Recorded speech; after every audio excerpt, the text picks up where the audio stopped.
Bonjour tout le monde, bienvenue dans ce premier vlog, le premier d'un format que je vais utiliser une fois par mois pour réagir à l'actualité de l'intelligence artificielle.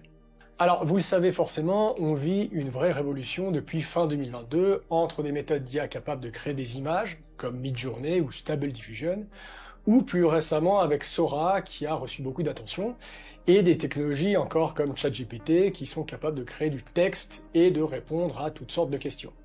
Alors dans ce premier vlog, je vais aborder une question qui revient souvent à propos des technologies de création d'images par intelligence artificielle.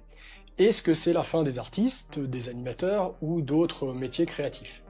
Et c'est une préoccupation qui est légitime et compréhensible lorsqu'on regarde ces technologies évoluer comme ça depuis l'extérieur. En voyant cette évolution, on peut imaginer un monde où toute création artistique serait issue de logiciels utilisant des méthodes d'intelligence artificielle.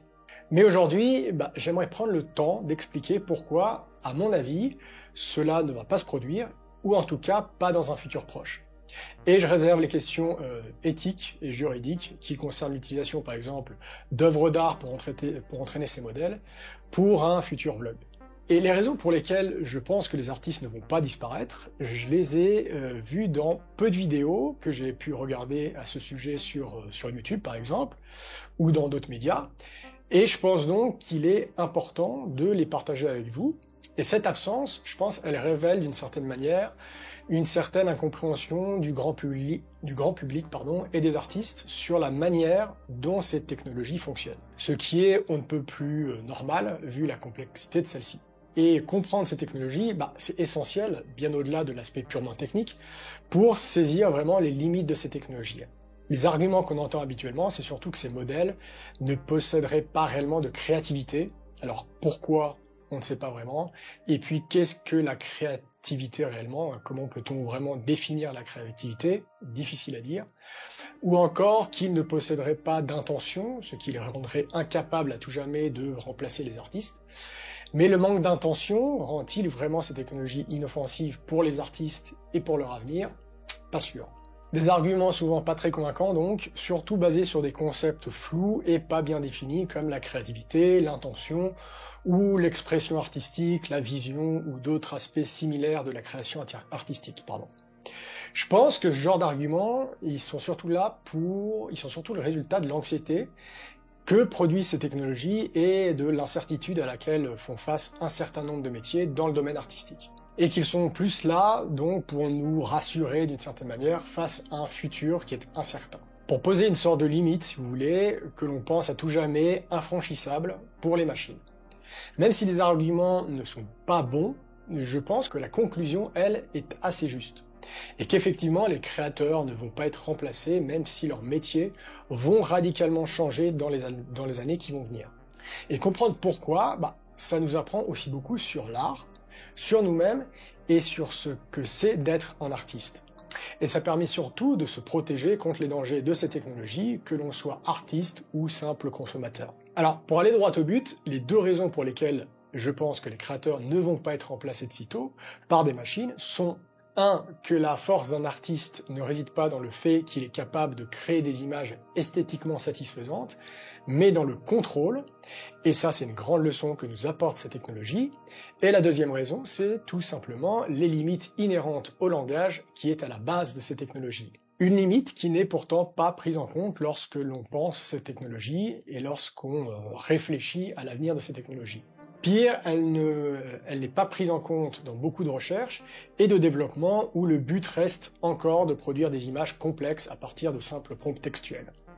Et cette limite est intéressante parce qu'elle concerne autant les systèmes de chatbot basés sur les LLM, comme ChatGPT, que des modèles de génération d'images.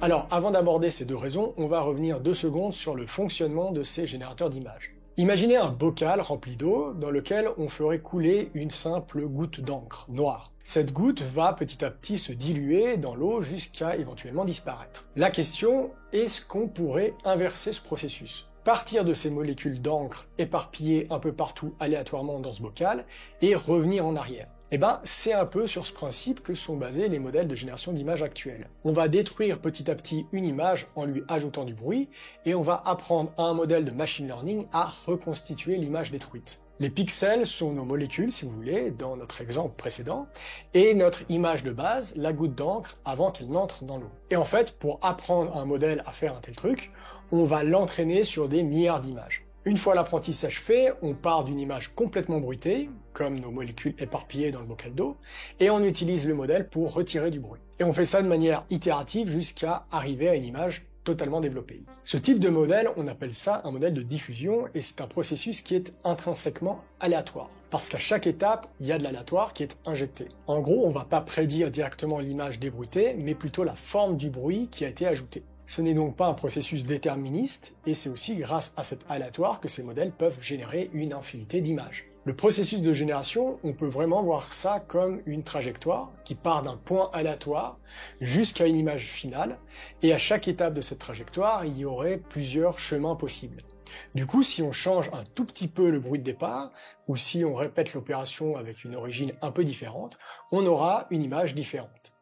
Ces modèles, on les appelle des modèles de diffusion, et ils sont développés depuis plusieurs années, bien avant leur apparition sur la scène publique. Traditionnellement, on évalue les modèles de génération d'images sur deux critères, la qualité et la diversité. La qualité, ça réfère simplement à la qualité des images, et comme c'est plutôt subjectif et que faire appel à une évaluation humaine, c'est plutôt assez lent, on va évaluer ce critère en donnant une image générée à un autre modèle, qu'on va appeler un discriminateur, et qui est lui entraîné pour détecter si une image est réelle ou fake. On considère que si un modèle est capable de générer des images qui sont impossibles à distinguer d'une image vraie, alors ces images sont de haute qualité.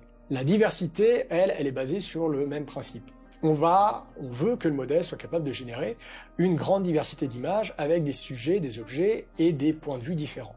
D'un coucher de soleil, par exemple, réaliste, à un dragon dans le style BD. Là aussi, on peut faire appel à un autre modèle, entraîné lui pour classer des images selon ce qui est représenté dessus. Un modèle qui a un bon niveau de diversité va générer des images dans toutes les catégories prises en considération, et non seulement sur une seule catégorie. Avant les modèles de diffusion, les maîtres de la génération d'images étaient les GAN, pour Generative Adversarial Network.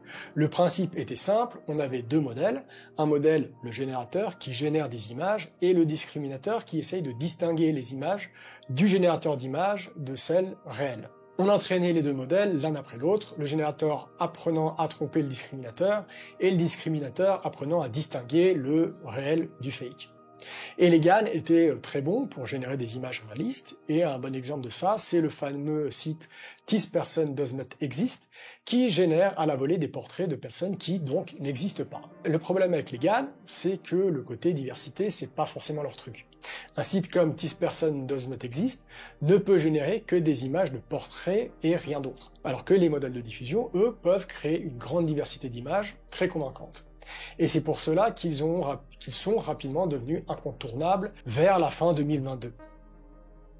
Alors ce qu'on vient de décrire, c'est ce qu'on appelle en intelligence artificielle générative de la génération.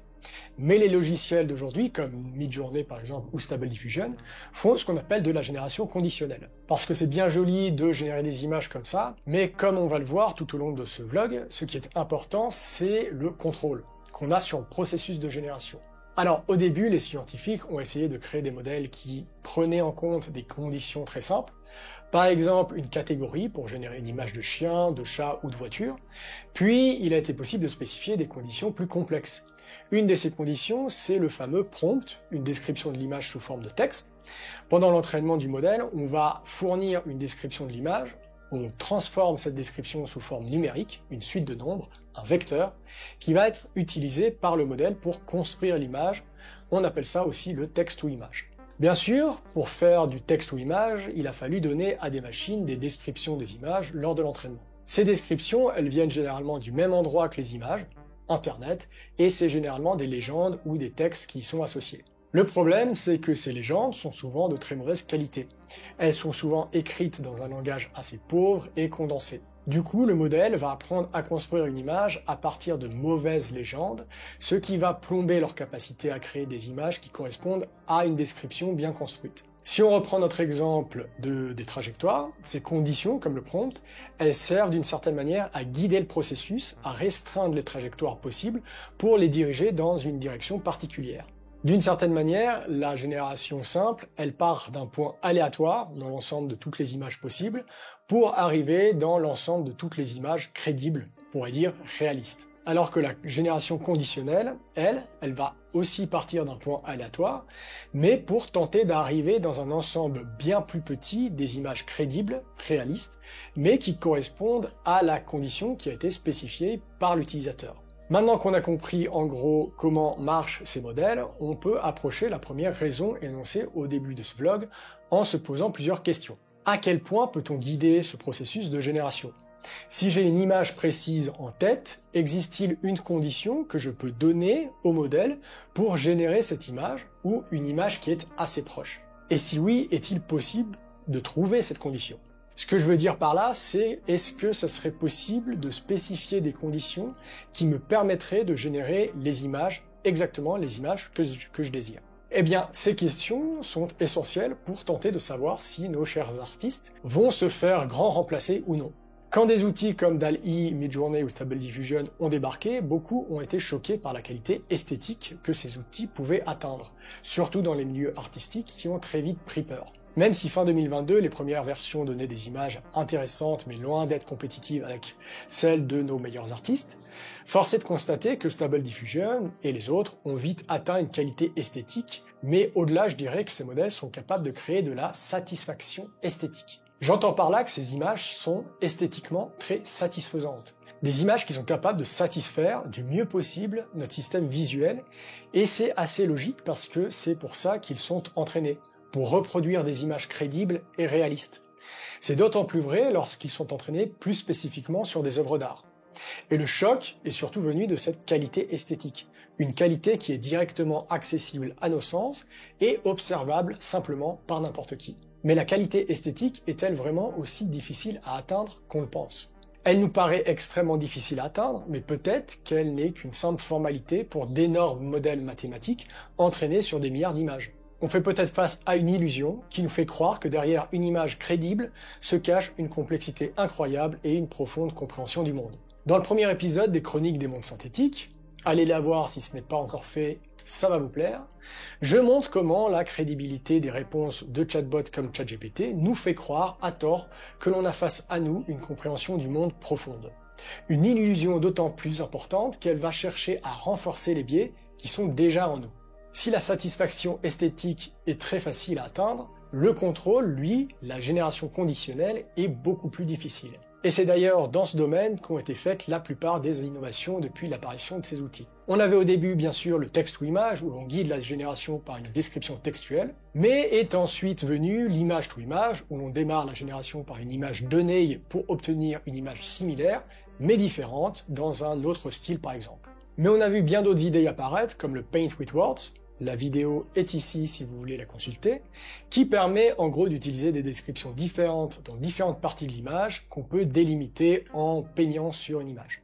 Mais aussi le InPaint et l'OutPaint où on peut choisir de générer ou de régénérer une zone particulière de l'image, très utile pour refaire des mains pas très réalistes. Mais surtout ControlNet qui consiste à ajouter un autre réseau de neurones qui va guider la génération avec une condition supplémentaire, généralement une image, comme une carte de profondeur, des contours ou la position d'un personnage. Et ce qui est intéressant, c'est que ce réseau peut être entraîné sur n'importe quelle condition, du moment que vous possédez suffisamment d'exemples d'entraînement. Mieux encore, ces conditions peuvent être combinées de différentes manières pour arriver à un résultat différent. Donc le contrôle de la génération a été l'objet de beaucoup plus d'efforts en IA générative, et malheureusement nous sommes encore très loin de méthodes qui permettent de guider finement une génération.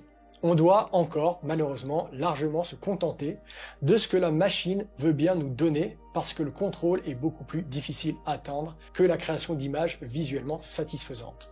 En gros, la génération d'images, si on a des modèles assez puissants et des milliards d'images à disposition, est une tâche qui est assez facilement atteignable. Mais le contrôle, on a besoin de méthodes beaucoup plus avancées pour savoir comment imposer des contraintes fortes. Et ce problème de contrôle, on le retrouve aussi dans les méthodes purement basées sur le texte, comme les LLM, où on cherche à contrôler la génération du texte pour éviter, par exemple, les confabulations, les réponses gênantes, dangereuses ou inappropriées. Et dans ce domaine-là aussi, le contrôle se révèle beaucoup plus difficile que la simple génération. Parce que les méthodes dites d'alignement qu'on a trouvées jusqu'ici ressemblent quand même beaucoup plus à des pansements utilisés pour boucher les trous d'un navire en train de couler.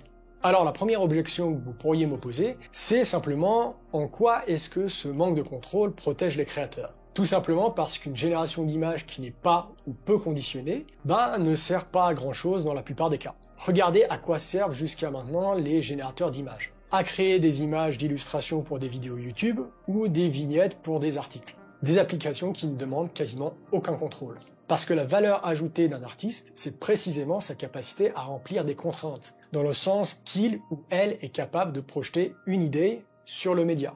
C'est réussir à imprimer une idée dans la matière, même numérique, la concrétiser de manière plus ou moins précise.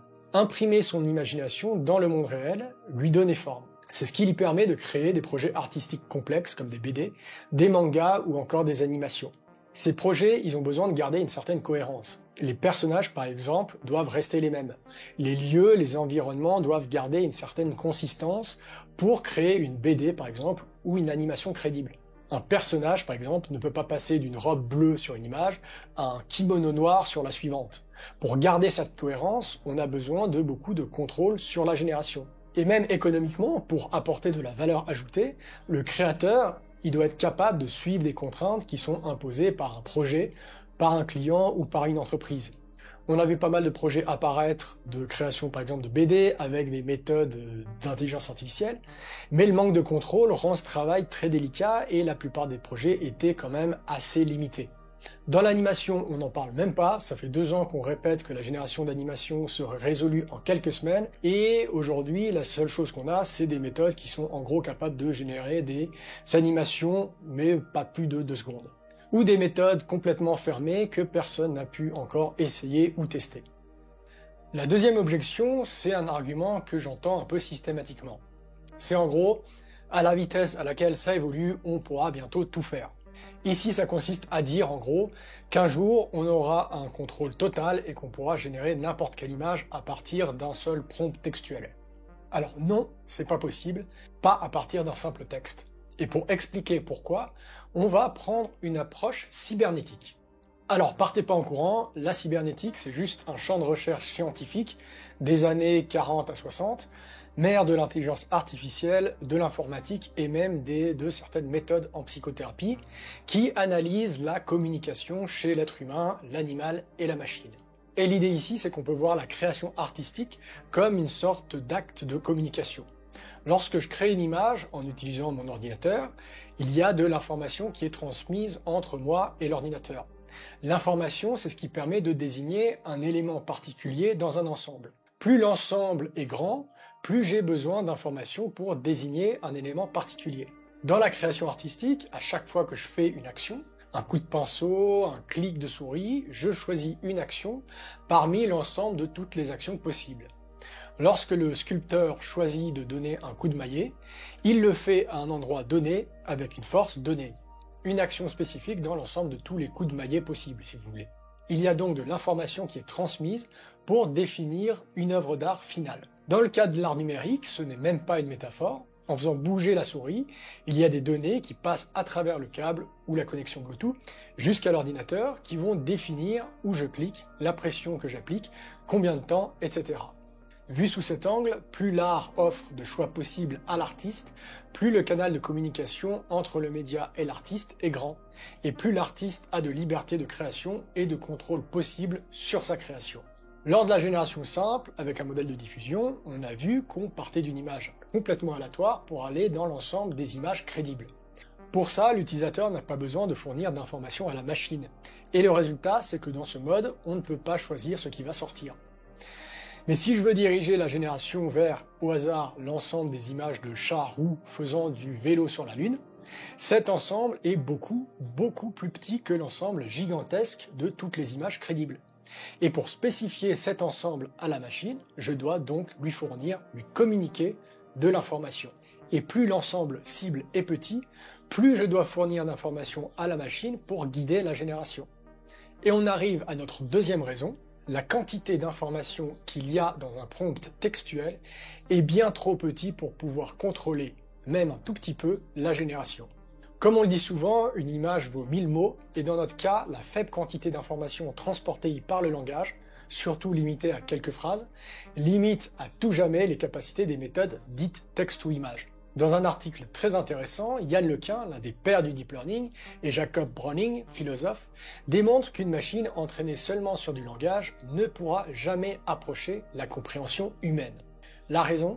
Les limites du langage. En effet, le langage est composé de symboles discrets et non de valeurs continues. Ça a l'effet de le rendre facile à prévoir puisque le nombre de mots possibles suivant une phrase est plutôt faible. Avec ces symboles discrets, le langage permet de transmettre sans perte d'informations à travers un canal très bruité comme la parole, mais le coût à payer, c'est que le langage compresse énormément l'information et qu'on en transmet finalement assez peu. Si on ajoute à ça l'ambiguïté inhérente à ce mode de communication et au nombre limité de caractères utilisables, alors un prompt textuel transporte extrêmement peu d'informations. Pour vous en convaincre, essayez de demander votre chemin à quelqu'un dans la rue, alors pas une destination simple, mais un truc un peu complexe. Vous verrez que c'est mission impossible. Alors que si vous donnez une feuille et un papier à cette personne, ça deviendra tout simplement un jeu d'enfant. Si on regarde ça de nouveau sous l'angle de la cybernétique, alors le canal de communication entre l'utilisateur et le média est bien trop petit. L'information véhiculée est trop faible et le contrôle est donc impossible. Peu importe les performances du système, même avec des modèles beaucoup plus puissants, le problème du prompt, c'est le texte, le langage. Cette approche, elle nous permet aussi de repenser la place de l'IA générative au sein des arts. Pour qu'une activité soit considérée comme un art, il faut que ce canal de communication ait une certaine taille. Si je n'ai pas un contrôle minimum sur la génération, alors par définition, je ne crée rien, ou en tout cas pas grand-chose. C'est pour ça qu'à mon avis, ce qu'on appelle le prompting textuel, c'est pas de l'art, car vous êtes bien souvent obligé de prendre ce que la machine veut bien vous donner. Alors attention, je dis pas qu'on ne peut pas faire de l'art avec des méthodes d'IA, seulement qu'on ne peut pas considérer les méthodes simples de texte ou image comme de l'art. Maintenant, l'objection que vous pourriez me faire, c'est de me dire, on va tout simplement inventer des nouvelles méthodes de contrôle qui vont permettre à n'importe qui de créer des images magnifiques et ça sans faire appel aux artistes. Alors oui, les initiatives comme ControlNet ou encore Paint with Words vont se multiplier. Dans le futur, on va avoir une grande quantité d'outils pour contrôler la génération d'images qui nous permettront d'obtenir les images que l'on souhaite. Et surtout, ça utilisera d'autres modes de communication que le texte, comme des images ou même du son, et ces méthodes augmenteront la taille du canal de communication entre l'utilisateur et le média, ce qui nous donnera plus de liberté et donc plus de contrôle. L'IA générative deviendra donc un art à part entière.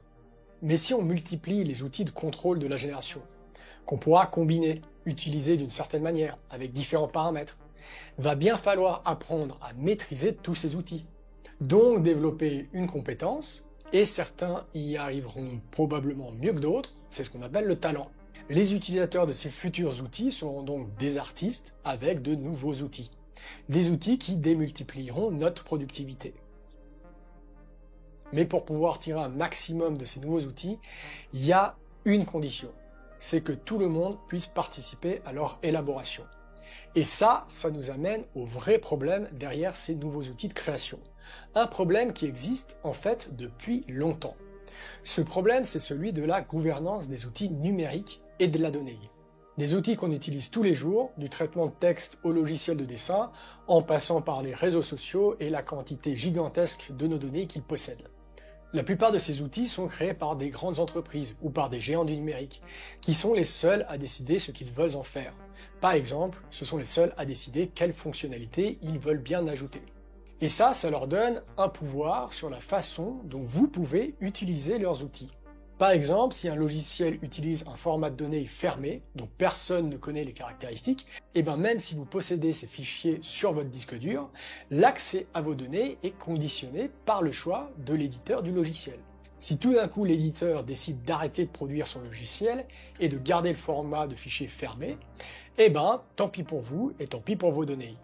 Et même si un logiciel est dit ouvert, ce problème de gouvernance est toujours là. Parce que personnellement, j'ai pas le temps d'aller fouiller dans le code source d'un logiciel qui peut compter plusieurs millions de lignes de code. Et si toutes les compétences résident dans une seule entité, c'est quand même elle qui va décider de la direction que va prendre un projet ou un logiciel. C'est ça le problème. Quand la gouvernance d'un outil est entièrement dans les mains d'une seule entité ou d'un petit groupe, elle peut décider d'ajouter ou de retirer des fonctionnalités, comme bon lui semble, pour aller dans une direction qui l'arrange au détriment des autres ou même de ses utilisateurs. Et à l'ère des réseaux sociaux et de l'intelligence artificielle, ce problème s'étend à nos données et à leur utilisation. Pourtant, depuis le début de l'informatique, il existe une alternative, le logiciel libre, qui consiste à créer ces outils de manière communautaire par la collaboration de développeurs, de chercheurs et de différentes entreprises généralement dispersées sur toute la planète. C'est une sorte de développement démocratique des outils numériques, qui permet aussi d'avoir des logiciels généralement plus sûrs et plus performants. Et le domaine de la création artistique est l'exemple typique de communautés qui ont ignoré complètement la politique de gouvernance de ces outils. Sans jamais remettre en question le modèle dominant, le monde de la création artistique, par manque d'intérêt probablement, ce qui peut se comprendre, a directement adopté le modèle du logiciel fermé et propriétaire.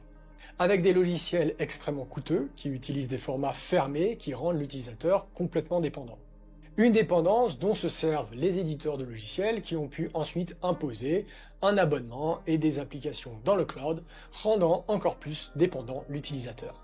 Mais bien sûr, pourquoi s'arrêter en si bon chemin, alors que l'on peut augmenter sa base d'utilisateurs tout en rendant l'utilisateur encore plus dépendant? En créant des outils de génération par intelligence artificielle qui permettent à beaucoup plus de gens de créer beaucoup plus rapidement, mais en passant uniquement par leurs outils.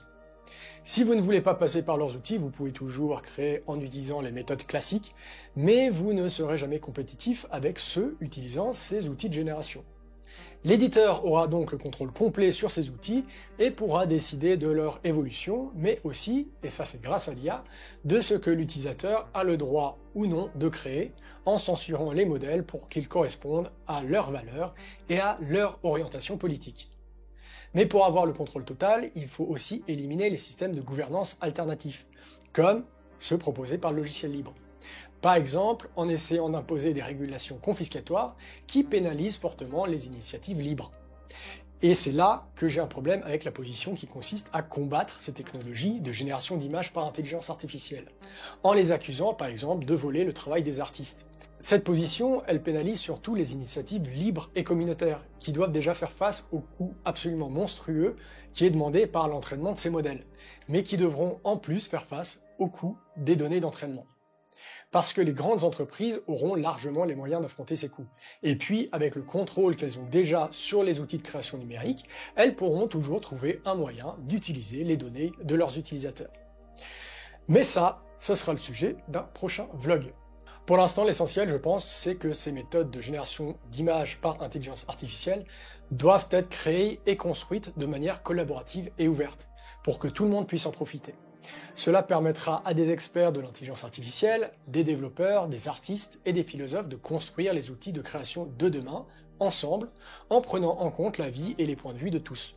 Et pour cela, il nous faut une IA libre, open source, où les modèles sont accessibles, testables, améliorables. Merci d'avoir regardé cette vidéo et de m'avoir écouté. Je vous dis au mois prochain pour un nouveau vlog. En attendant, prenez soin de vous et surtout, si vous voulez garantir une IA sûre pour le futur, n'hésitez pas à presser le bouton s'abonner juste en dessous de cette vidéo. Ciao!